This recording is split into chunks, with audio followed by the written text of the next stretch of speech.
జోగులాంబ గద్వాల జిల్లా కేంద్రంలోని తెలుగు ముదిరాజ్ మత్స్యకారుల సంఘం కమిటీ హాల్లో ప్రపంచ మత్స్యకారుల దినోత్సవం ఏర్పాట్లపై జిల్లా అధ్యక్షులు కబీర్ దాస్ నర్సింహులు ఆధ్వర్యంలో ప్రెస్ మీట్ నిర్వహించారు. నవంబర్ 21వ తేదీ శుక్రవారం ఉదయం 11 గంటలకు కమిటీ హాల్ ప్రాంగణంలో జెండా ఆవిష్కరణ జరగనుందని తెలిపారు. ఈ రోజును జిల్లా వ్యాప్తంగా ఉన్న ప్రతి గ్రామంలో మత్స్యకార సంఘాలు, సహకార సొసైటీలు కలిసి ఘనంగా నిర్వహించాలని పిలుపునిచ్చారు.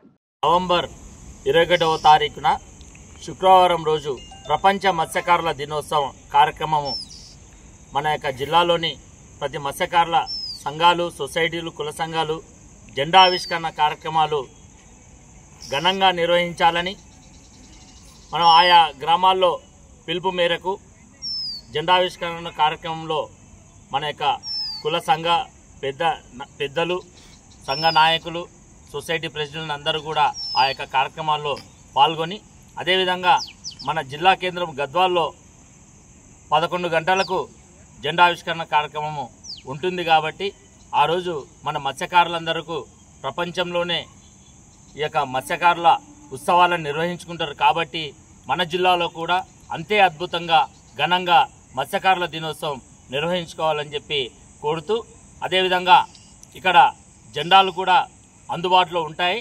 కాబట్టి ఆయా సొసైటీ అధ్యక్షులు, కుల సంఘ అధ్యక్షులు అందరూ కూడా ఇక్కడ జెండాలు, కండవాలు వాటన్నిటిని తీసుకొని ఆ యొక్క కార్యక్రమాన్ని దిగ్విజయం చేయాలని మనస్ఫూర్తిగా కోరుతూ, జై తెలుగు ముదిరాజ్, జై తెలుగు ముదిరాజ్, మత్స్యకారుల ఐక్యత, తెలుగు ముదిరాజుల ఐక్యత, జై తెలుగు ముదిరాజ్, మత్స్యకారుల ఐక్యత, తెలుగు ముదిరాజుల ఐక్యత, తెలుగు ముదిరాజుల ఐక్యత, మత్స్యకారుల ఐక్యత,